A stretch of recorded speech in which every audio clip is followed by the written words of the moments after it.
Wrong number वाला प्यार episode 98। उसका हार्ट टच होते ही अथर्व ने अपनी आंखें बंद कर लिया, क्योंकि वह भी तो फील कर रहा था जो शगुन कर रही है।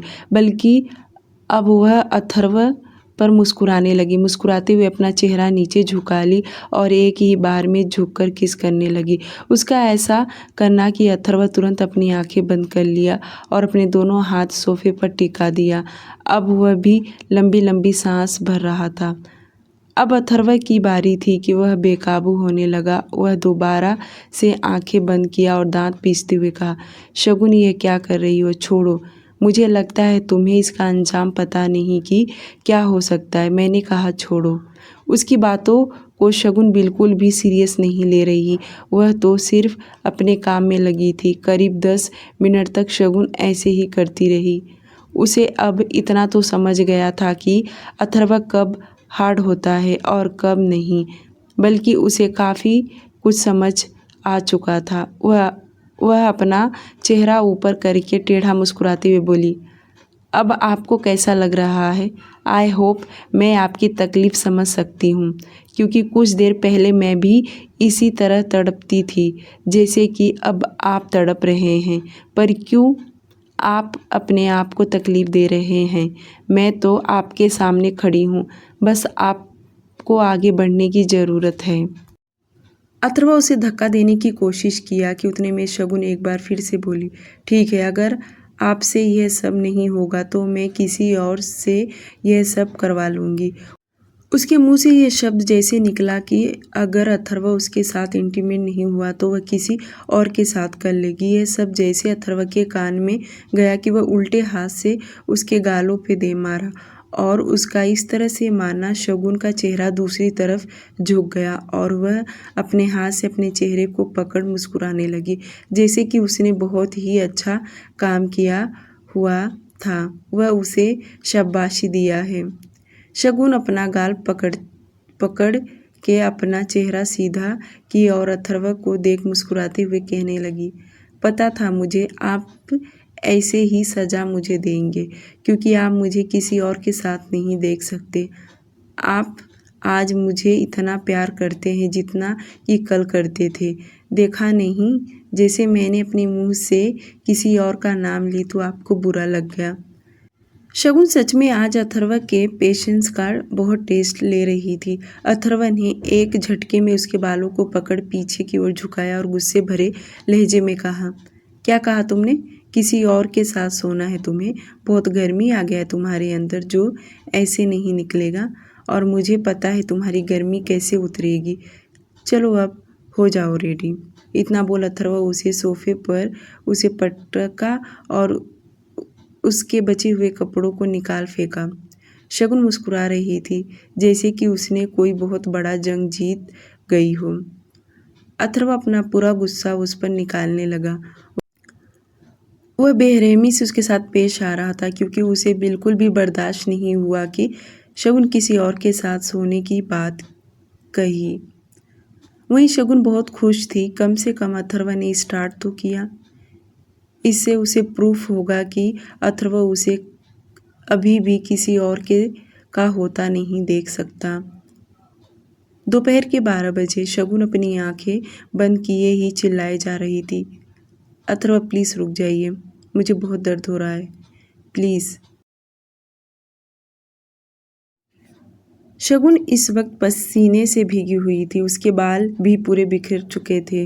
वह अपनी अधखुली आंखों से अथर्व को देखी तो वह किसी गहरी सोच में था और गुस्से भरी नज़रों से शगुन को देख घूरते हुए कहा, मुझे लगता है कि मैंने तुम्हें अच्छा सेटिस्फाई करा दिया। जो तुम्हें चाहिए था वह तुम्हें मिल गया, जिसके लिए तुम इतनी तड़प रही थी। क्या अब खुश हो? इतना बोल अथर्व उठा वॉशरूम में चला गया। उसके जाते ही शगुन उठने की कोशिश की, पर सच में उसे बहुत दर्द हो रहा था। वह भी वॉशरूम में गई। अथर्व अंदर शावर के नीचे खड़ा था। शगुन के पैरों में ड्रेसिंग हुआ था, जिसकी वजह से वह खुद को संभाल रही थी। अंदर जाकर वह दूर खड़ी थी। अथर्व तुरंत शावर बंद किया और बाथरोब पहन एक नज़र शगुन को देख वॉशरूम से बाहर निकला, तो वहीं शगुन शावर ऑन की पर पानी पहले बाल्टी में भरी और मग लेकर नहाई क्योंकि उसके पैर कहीं भीग ना जाए। 10 मिनट में वह बाथरोब पहने वॉशरूम से बाहर निकली तो देखी अथर्व कमरे में नहीं है। शगुन के कपड़े ठीक नहीं थे तो वह बाथरोब पर ही कमरे से बाहर निकली और नीचे अपने कमरे में आके जल्दी से कपड़े पहनी। अब 12 बज के जा रहा था और उसने अभी तक नाश्ता नहीं की बल्कि कुछ खाई पी नहीं। अब उसे भूख का एहसास होने लगा। वह तुरंत कमरे से बाहर निकली और सर्वेंट लूसिया को खाना लगाने के लिए बोली। जो देख सर्वेंट लूसिया ने तुरंत उसके लिए खाना लगाई। शगुन को भूख तो बहुत लगा हुआ था। India Kolkata Dumdum city barrack group. Veer अपने कैबिन में बैठे काम कर रहा था कि तभी उसे रिसेप्शनिस्ट का कॉल आया और जैसे वीर ने कॉल रिसीव किया तो उसने बताया कि अनन्या चटर्जी उसे मिलने आई है।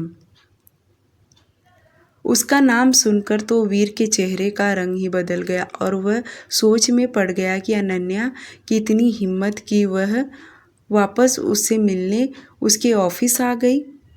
वीर अपने सख्त आवाज़ में कहा, उसे कह दो कि जिस तरह से आई है वैसे उल्टे पैर वापस चली जाए।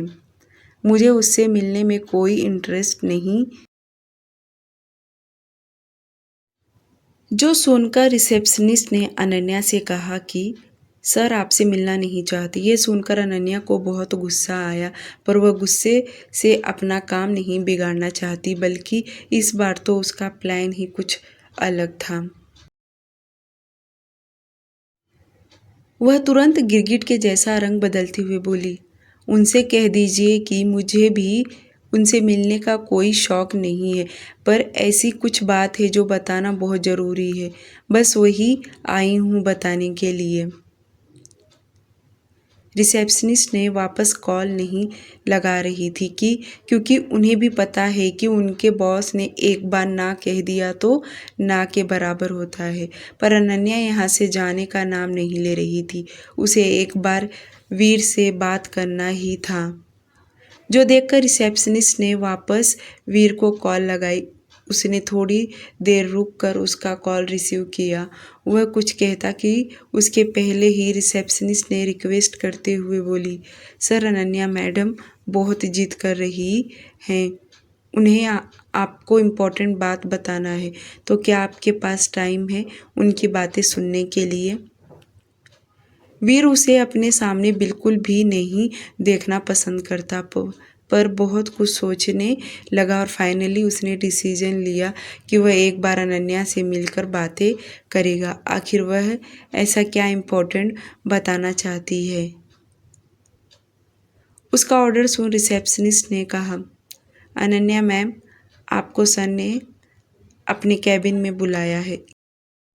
यह सुनकर अनन्या बहुत खुश हो गई और उसने रिसेप्शनिस्ट को अनन्या को वीर के कैबिन में जाने के लिए बता दी। थोड़ी देर के बाद अनन्या वीर के कैबिन के पास पहुंची और जैसे वह दरवाज़ा खटखटाई तो अंदर से वीर ने उसे अंदर आने के लिए कहा। अनन्या तो दरवाज़ा खोलकर अंदर गई। काफ़ी समय के बाद दोनों एक दूसरे को देख रहे थे। जो देख अनन्या तो वीर को पलके झपकाए ही देखे जा रही थी तो वहीं वीर ने अपनी नज़र फेर लिया। अनन्या तुरंत जाकर उसके सामने वाले चेयर पर बैठ गई। यहाँ तक कि वीर ने उसे बैठने के लिए भी नहीं कहा पर वह बेशर्म की तरह जाकर बैठी। अनन्या वीर को लगातार घूरे देख जा रही थी। जो देख उसे इस तरह खुद को घूरता देख वीर गुस्से भरी लहजे में बोला, तुम क्या यहाँ मुझे देखने के लिए आई हो कि अपना काम निपटाने आई हो। वीर का इतना एटीट्यूड देख अनन्या को बिल्कुल भी पसंद नहीं आया और मन ही मन दुखी हो रही थी पर उसे नौटंकी तो करना ही था। वह तुरंत उबासी लेते हुए बोली, अनन्या अपना एक भी दाव वेस्ट नहीं होने देना चाहती थी, इसलिए वह तुरंत बोली, देखो वीर, जो हो गया सो हो गया। मैं इंडिया आने वाली भी नहीं थी, पर मम्मी के कहने पर आई हूँ। पर मैंने सोचा कि तुम दोनों बातचीत हो जाएगा, और जो मुझे तुम्हें बताना है वह बता भी दूंगी, जो सुनकर तुम्हें यकीन नहीं होगा। अनन्या 2 मिनट और वीर को इसी तरह बताती रही, पर वीर ने अपनी आंखें बंद कर लिया और अपनी तेज तर्रार आवाज में बोला, तुम्हें जो बात करने आई हो पहले वह बात करो और यहाँ से दफा हो जाओ। उसकी इतनी स्ट्रिक्ट वार्निंग सुनकर अनन्या घबरा गई और बात बनाते हुए बोली, फिर मैं तुम्हें राशि के बारे में कुछ इम्पोर्टेंट बात बताने जा रही हूँ। अनन्या ने जैसे राशि का नाम ली कि वीर अपनी नज़रें उठाकर उसे घूर के देखा और कहा, क्या तुम्हें उसका नाम याद है? मुझे तो लगा भूल गई होगी। खैर, अगर उसे याद है तो बताओ, क्या बताना चाहती हो? यही कि मैंने तुम्हें बर्बाद करने की सोची, उसमें साथ देने का हाथ राशि मेरे साथ हाथ मिलाई थी, पर मेरी सच्चाई सभी के सामने आ गया। तो राशि का सच्चाई क्यों नहीं आया? क्या वह इसी तरह घूमती रहेगी? क्या तुमने जो मुझे न्याय दिया वह सही दिया है? उसकी बातें सुन वीर सिर में और दर्द होने लगा और वह उस पर भड़कते हुए कहा, तुम्हारा दिमाग तो ठीक है ना?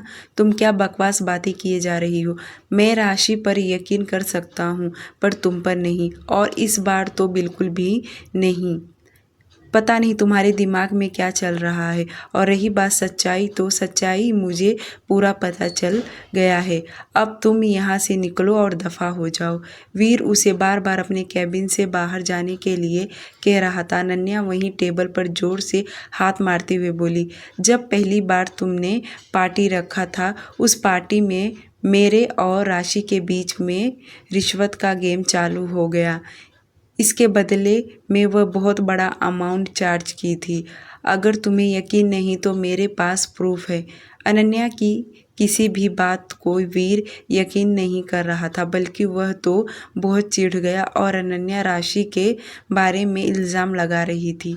वीर बहुत समझदार, उसने राशि की चालाकी देखा था कि वह किस तरह वीर को उसने इतने सालों से बेवकूफ़ बनाए रखा है। वीर आगे बोला, सच में सच बताने के लिए भी हिम्मत चाहिए, जो कि राशि में वह हिम्मत था।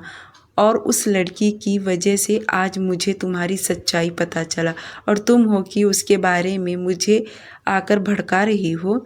और तुम्हें लगता है कि मैं तुम पर यकीन कर लूँगा? बिल्कुल भी नहीं। पर इतने महीने की बात, वही घिसी पीटी बातें अनन्या फिर से लाकर बताने लगी, क्योंकि वीर को बिल्कुल भी पसंद नहीं आया।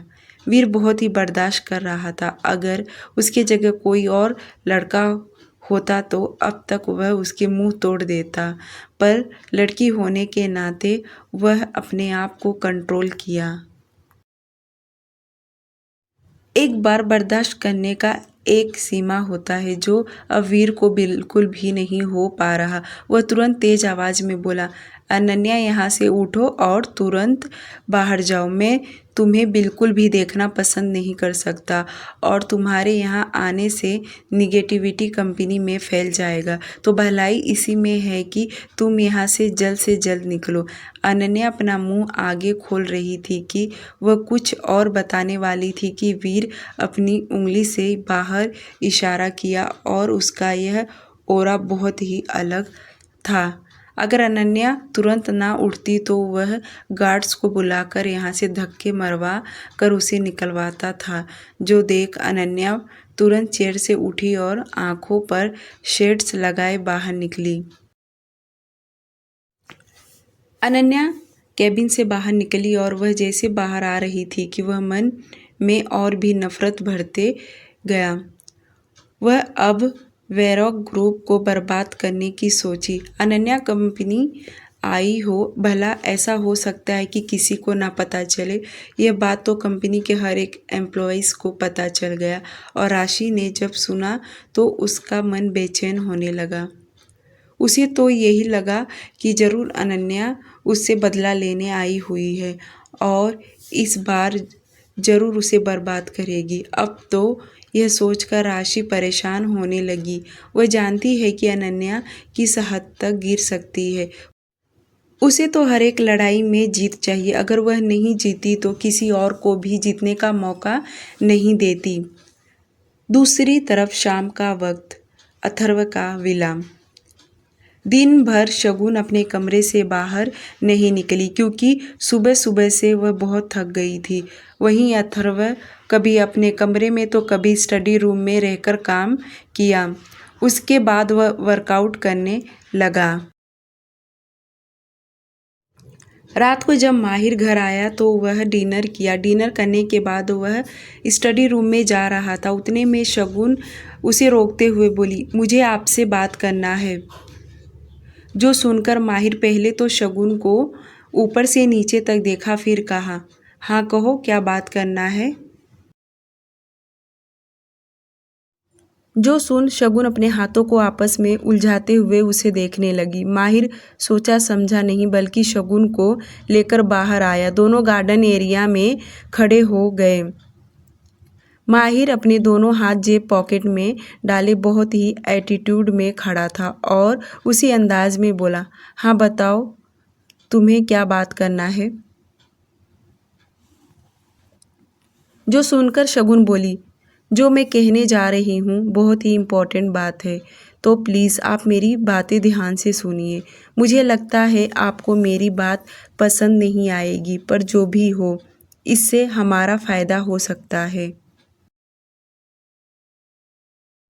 कैसा फ़ायदा?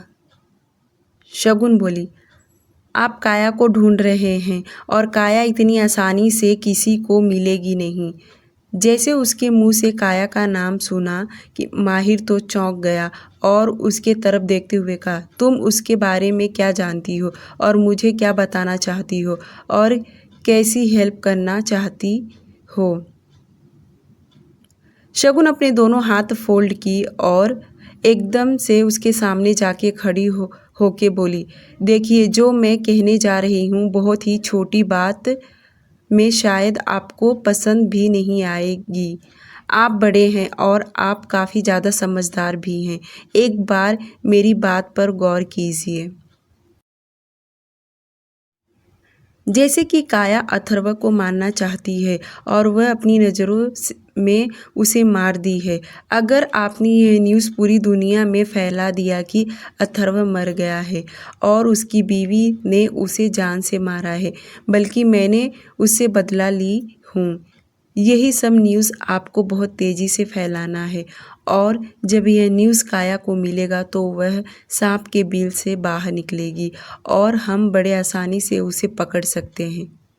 माहिर इतना समझदार था कि वह तुरंत रिएक्ट नहीं किया, बल्कि उसकी बातों से उसका काम आसान लगने लगा।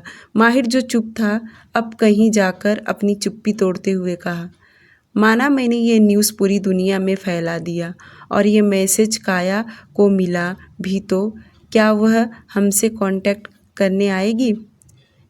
जी बिल्कुल भी नहीं, वह ऐसा नहीं करेगी, बल्कि वह मुझे ढूंढेगी क्योंकि इस कहानी की विलन मैं बनूंगी। उसे लगेगा कि उसने अथर्व को मारा और मैंने उसकी प्रॉपर्टी को हड़प लिया, जो सुनकर वह मुझसे ज़रूर मिलने आएगी। फिर माहिर पूछा, फिर क्या विलन ही विलन का नाश करेगी? जिस तरह मैंने अथर्व को एक जगह तड़पते हुए देखी हूँ और मैं भी उसके लिए तरस रही हूँ, पर अब वक्त आ गया है कि मैं अपने प्यार के लिए कुर्बानी देने की। शगुन की बातें सुनकर माहिर को बहुत सही लगा, पर वह तुरंत हाँ नहीं कहा, बल्कि उसने कहा कि वह सोच कर बताएगा, क्योंकि यह गलत न्यूज़ फैलाना सही होगा या नहीं। यह कोई छोटी बात नहीं है, बहुत बड़ी बात, क्योंकि इससे तो उसके परिवार वालों को भी पता चल जाएगा। शगुन ने भी कोई जिद नहीं की, बल्कि वह उसके फैसले का इंतजार करने लगी और उसने माहिर को यकीन भी दिलाई कि ऐसे करने से ही काया बाहर आ सकती है, वरना उसे ढूंढ पाना बहुत मुश्किल होगा, क्योंकि अगली बार वह और भी स्ट्रांग हो जाएगी और वह और तरीके ढूंढेगी परेशान करने के लिए, तो परेशानी और ना बढ़े।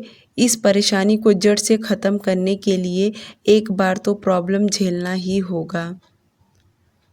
माहिर उसकी बातों को अच्छे से समझ रहा था और ना नहीं कहा, बल्कि कहा कि उसे थोड़ा टाइम चाहिए कि मैं इस पर सोचूंगा ताकि यह करना सही होगा या नहीं।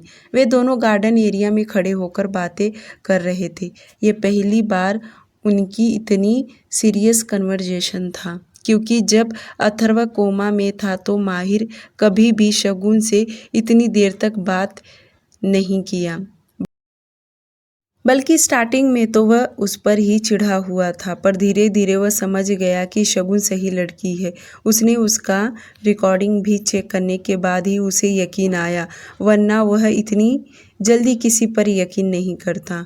माहिर शगुन का टेस्ट लेते हुए आगे पूछा, तुम्हें लगता है यह ऐसे करने से हमें काया बड़ी आसानी से मिल जाएगी और वह क्यों तुम्हें कांटेक्ट करेगी? तुम्हारा उसके साथ क्या लेना देना है?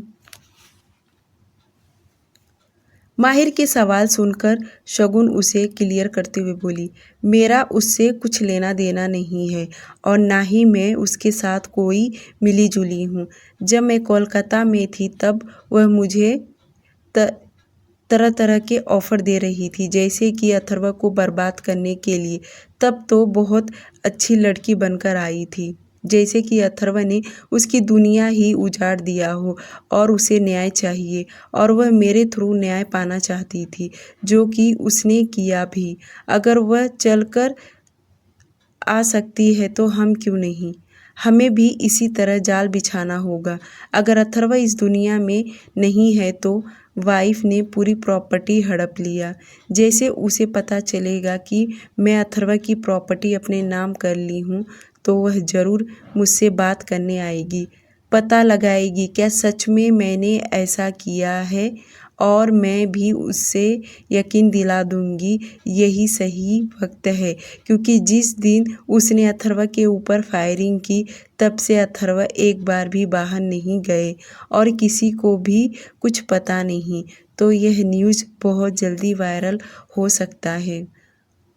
वहीं ऊपर कमरे में से अथर्व उन दोनों को गार्डन एरिया में देख रहा था। वह समझने की कोशिश कर रहा था कि उन दोनों में किस तरह की बातें चल रही है।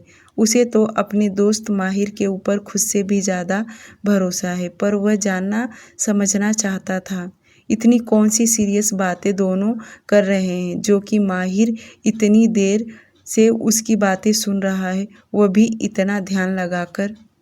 थोड़ी देर के बाद माहिर शगुन से बोला, अब तुम जाओ, जाकर आराम करो, मैं इस बारे में सोचता हूँ, क्योंकि यह कोई छोटी बात नहीं है, बहुत बड़ी बात है। लोगों को झूठ न्यूज़ फैलाना तो बहुत आसान काम है, पर जब अपने घर में फैलाना हो तो बहुत ही मुश्किल हो जाता है। तो मुझे सब कुछ देखना पड़ेगा। सबसे बड़ा प्रॉब्लम तुम्हारे सास ससुर का होगा, उन्हें भी मुझे स्टार्टिंग से लेकर समझाना पड़ेगा, यहाँ तक कि तुम्हारे बारे में भी मुझे उन्हें बताना होगा। माहिर इतना समझदार था कि वह जल्दबाजी में कोई फैसला नहीं लेता, इसलिए वह वक्त ले रहा था और शगुन को भी पता था कि यह काम माहिर ही अच्छे से कर सकता है। अगर वह अथर्व को कहती तो वह बौखला जाता, उल्टा वह उस पर ही शक करता और न जाने कितने इल्ज़ाम लगाने लगता, पर माहिर का ऐसा नहीं था। माहिर बहुत चालाक था और वह हमेशा फूंक फूंक कर कदम रखता था। वह इतने दिनों में शगुन भी माहिर को बहुत अच्छे से समझ गई, क्योंकि वह अपने हो या पराए, वह तुरंत किसी पर ट्रस्ट नहीं करता। उसका ट्रस्ट जीतने के लिए बहुत पापड़ बेलने पड़ते हैं और प्रूफ रहेगा तो ही माहिर यकीन करता, वरना नहीं करता। शगुन जाने से पहले माहिर से प्रॉमिस करवाती है कि उसने जो अभी कुछ बोली इसके बारे में अथर्व को यहाँ यह ना पता चले यह प्लान शगुन का है, बल्कि माहिर खुद यह कहे कि यह सब उसका प्लान है। शगुन का ऐसा कहना कि माहिर 2 मिनट सोच में पड़ गया। फिर वह तुरंत मान गया और शगुन से कहा, ठीक है, इसमें तुम्हारा नाम नहीं आएगा, मैं मेरे तरीके से हैंडल कर लूँगा। माहिर ने उसकी बात मान लिया। जो देख शगुन मुस्कुराते हुए तुरंत वहाँ से विला के अंदर आ गई और अपने कमरे में चली गई। माहिर वहीं थोड़ी देर खड़ा था और वह अपने दिमाग पर प्रेशर देने लगा कि शगुन सही कह रही है, मामला अभी गर्म है और गर्म मामले में अगर उसने यह तरीका आजमाया कर देखा तो शायद कुछ बात बन सकता है।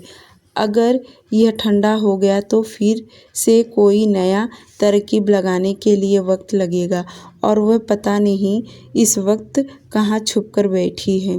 और न्यूज़ ही एक ऐसी जरिया है जो उसे तक पहुँचा सकता है। माहिर काफ़ी देर वहीं खड़ा होकर सोचते रहा। उसे भी यह सही लगा, पर उसे इस बारे में अथर्व की फैमिली से बात करना होगा, तब भी वह यह काम कर सकता है, वरना वह अपने मन से करेगा तो बात बिगड़ जाएगा, क्योंकि नीलम जी बर्दाश्त नहीं कर सकती, कोई भी पेरेंट्स नहीं कर पाएंगे। माहिर 5 मिनट तक और वहीं खड़ा रहा। फिर उसके बाद वह भी विला के अंदर आया और सीढ़ियों से चढ़ते हुए जैसे वह ऊपर जा रहा था कि अथर्व उसके सामने आकर खड़ा हो गया। अथर्व माहिर को घूर कर देख रहा था। उसे इस तरह देखता देख माहिर मुस्कुरा दिया, क्योंकि उसे समझ गया कि वह इस तरह क्यों देख रहा है, और वह तुरंत रास्ता बदलते हुए बोला, स्टडी रूम में आओ, मुझे तुमसे कुछ अर्जेंट बात करना है। माहिर स्टडी रूम में गया और जाकर चेयर पर बैठ गया तो वहीं अथर्व भी आकर उसके सामने वाले चेयर पर बैठा। माहिर अभी भी हल्का हल्का मुस्कुरा रहा था। जो देख अथर्व बोला, बहुत खुश नजर आ रहे हो, क्या बात है?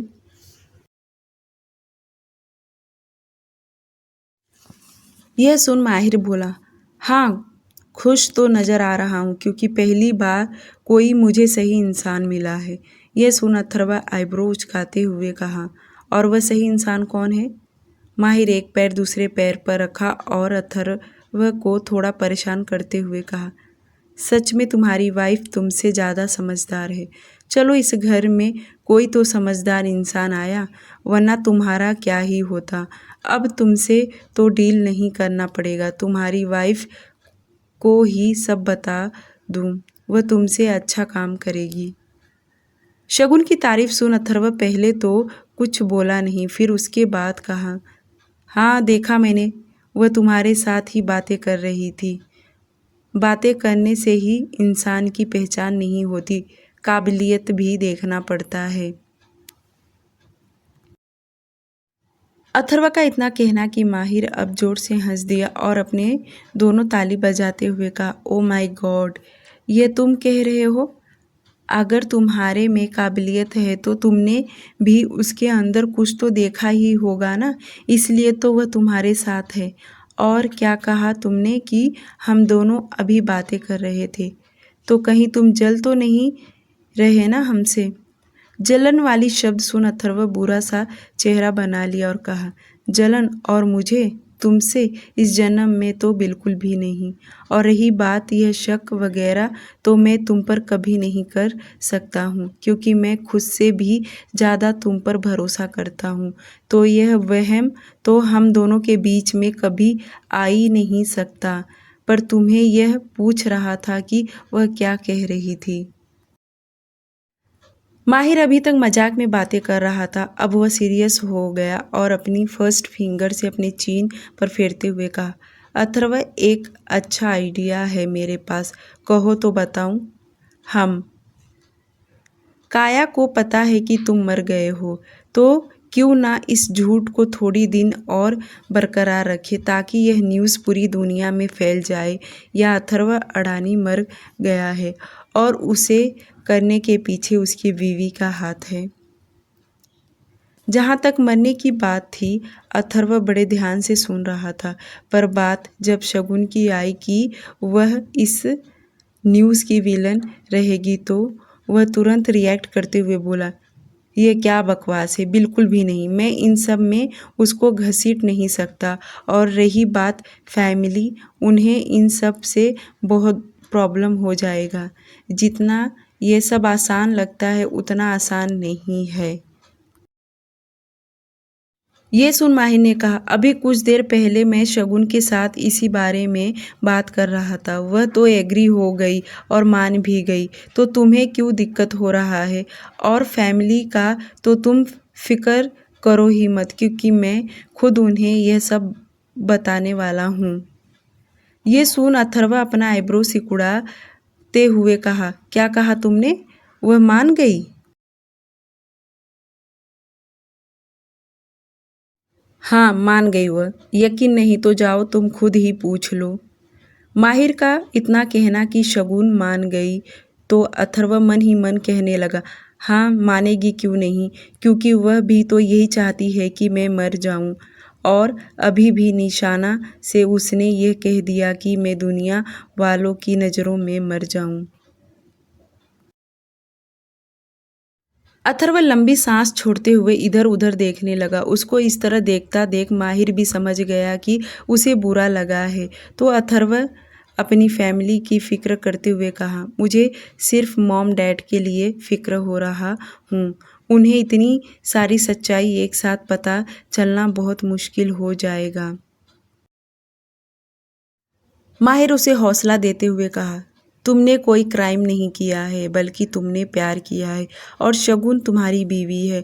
अगर तुम्हारे दुश्मन सामने से वार कर रहे हैं तो तुम्हें जवाब तो देना ही पड़ेगा। इसमें तुम्हारी कोई गलती नहीं है। खुद को ब्लेम करना छोड़ दो। और रही बात अंकल आंटी की, तो उन्हें मैं मेरे तरीके से बताऊंगा। उन्हें इतना डीपली बताने की ज़रूरत नहीं है, वरना वह सच में परेशान हो जाएंगे। माहिर की बातें सुन अथर्व को सही लगा और शगुन की तरफ से हाँ सुनकर अथर्व को बुरा तो लगा, पर वह अपने दिल पे पत्थर रखकर तुरंत बेमन से कहा, जैसे तुम्हें अच्छा लगे तुम करो। शगुन कमरे में आकर बेड पर लेटी थी, पर उसे नींद नहीं आ रहा, क्योंकि आज दिन में वह काफ़ी देर तक सोई रही। पर उसे आज अच्छा भी लग रहा था, क्योंकि सुबह में जब उसने जानबूझकर यह शब्द बोली कि अगर अथर्व ने उसे हाथ नहीं लगाया तो वह किसी और के साथ जो जी में आएगा वह करेगी। वह इस वक्त अपना चेहरा तकिए में धंसाए हुए मंद मंद मुस्कुरा रही थी, क्योंकि इन दिनों उन्हें इंटीमेट हुए काफ़ी समय हो गया था। एक तो पहले ही अथर्व 13-14 दिन कोमा में था, जिससे शगुन का बुरा हाल हो चुका था और होश में आने के बाद भी वह उससे नफरत ही कर रहा है। पर जो भी हो, शगुन को अच्छा लगा कि अथर्व ने जोर जबरदस्ती ही सही पर उसके साथ हक तो जताया, और इससे साबित भी हो गया अथर्व कितनी भी नफरत दिखाने की कोशिश करे, वह उसके बगैर खुद नहीं रह सकता और ना ही वह कभी उसे किसी और के साथ देख सकता है। शगुन अथर्व का रूप पहली बार देख रही थी, इसलिए उसे बहुत अजीब लग रहा, वरना उसने हमेशा ही उसे प्यार करती ही देखी है, इसलिए वह उसके प्यार के लिए तरस रही थी। काफ़ी देर तक वह बेड पर इधर से उधर करवट बदल रही, पर उसे नींद नहीं आ रहा और वह घड़ी में टाइम भी देख रही थी। उसे पता था कि अथर्व अभी सोया नहीं होगा, क्योंकि उसे उसके कमरे में जाना था। शगुन अथर्व के सोने का वेट कर रही थी कि कब वह सो जाएगा तो उसके कमरे में रात को जाएगी। तब तक वह अपने कमरे में यूं ही अथर्व के बारे में सोचती रही। डियर लिसनर, आज के लिए सिर्फ इतना ही। प्लीज़ स्टोरी को लाइक और चैनल को सब्सक्राइब करना तो भूलना ही मत, प्लीज़ प्लीज़ प्लीज़।